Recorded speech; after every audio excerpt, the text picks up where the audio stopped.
Hey guys, তো আজকে নিয়ে এসেছি চিকেন সুইট কর্ন স্যুপ। এই শীতের মৌসুমে বিশেষ করে বাচ্চাদের জন্য আজকে এই রেসিপি তোমাদের জন্য দেখাবো। এই রেসিপিটা বানাতে গেলে যে সমস্ত ইনগ্রিডিয়েন্টস প্রয়োজন এবং কীভাবে এই চিকেন সুইট কর্ন স্যুপ বানানো হয় সেটাই দেখাবো আজকে এই ভিডিওতে।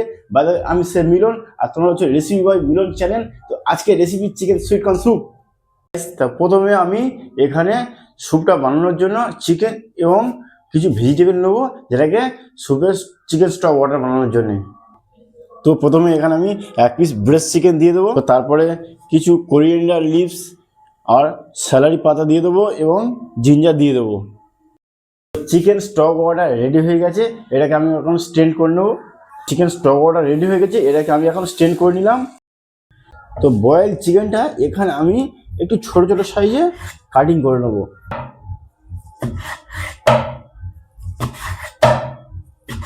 ভেজিটেবল নিয়েছি, সেগুলো একটু বয়েলিং করে নেবো। তো এখানে একটু হালকা মিডিয়াম জলটাকে গরম রেখে আমি এখানে দিয়ে দেবো গাজর, বিনস এবং বাঁধাকপি। এটাকে আমি হাফ বয়েলিং করে নেব। যেহেতু আমি এখানে অয়েল ছাড়া এবং বাচ্চাদের জন্য সুইট কর্ন স্যুপ বানাচ্ছি, তো আমি প্রথমে এখানে বানিয়ে রাখা চিকেন স্টক ওয়াটারকে দিয়ে দেবো,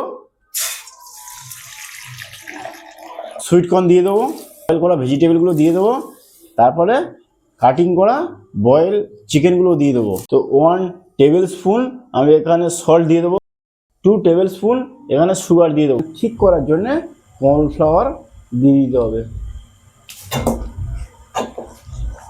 তারপরে এখানে একটা ডিম ভেঙে নেবো, ডিমটাকে ভালো ফেটে নিয়ে এইরকমভাবে স্যুপের মধ্যে দিয়ে দেবো। চিকেন সুইট কর্ন স্যুপে ডিম দিলে এর সঙ্গে ফ্লেভারে খুব সুন্দর লাগবে। তো চিকেন সুইট কর্ন স্যুপ ফটাফট রেডি হয়ে গেছে।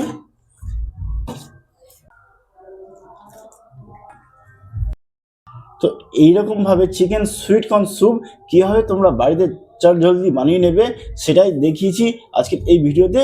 এই রেসিপিটা করার কারণ, যারা নতুন প্রথম এই হোটেল ইন্ডাস্ট্রিতে আসতে আসে তাদের জন্য অবশ্যই মাস্ট, এবং তোমরা অবশ্যই এই রেসিপিটা বাড়িতে হলেও একবার ট্রাই করে দেখতে পারো, বাচ্চাদের জন্য বিশেষ করে এই ঠান্ডা মৌসুমে। তো বাইরে ভিডিওটা ভালো লাগলে অবশ্যই লাইক এবং একটা কমেন্ট করে দিও এবং ভিডিওটা অবশ্যই শেয়ার করে দিও। টাটা, দেখা হচ্ছে পরের এপিসোডে।